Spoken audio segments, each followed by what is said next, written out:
Today, the leaders of the G20 nations, a group that includes the world's largest economies, are gathering in Washington to seek solutions to the ongoing turmoil in our financial markets. I'm glad President Bush has initiated this process because our global economic crisis requires a coordinated global response. And yet, as we act in concert with other nations, we must also act immediately here at home to address America's own economic crisis.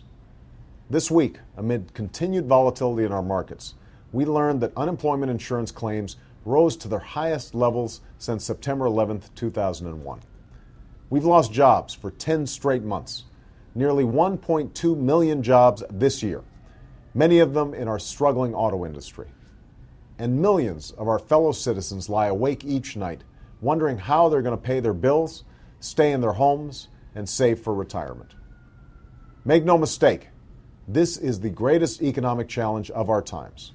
And while the road ahead will be long and the work will be hard, I know that we can steer ourselves out of this crisis.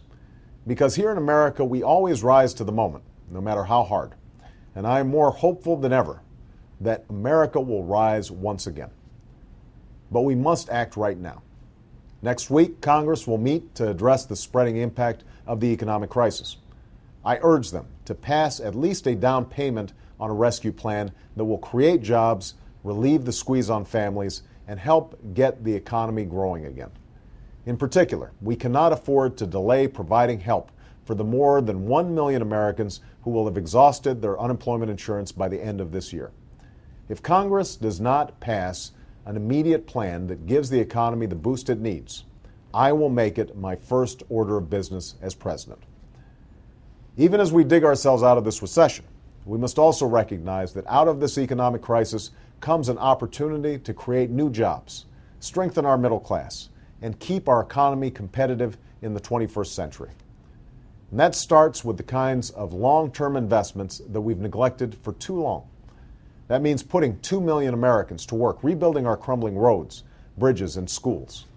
It means investing $150 billion to build an American green energy economy that will create 5 million new jobs while freeing our nation from the tyranny of foreign oil and saving our planet for our children.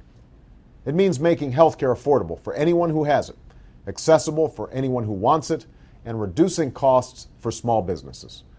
And it also means giving every child the world-class education they need to compete with any worker anywhere in the world. Doing all this will require not just new policies, but a new spirit of service and sacrifice, where each of us resolves to pitch in and work harder and look after not only ourselves, but each other.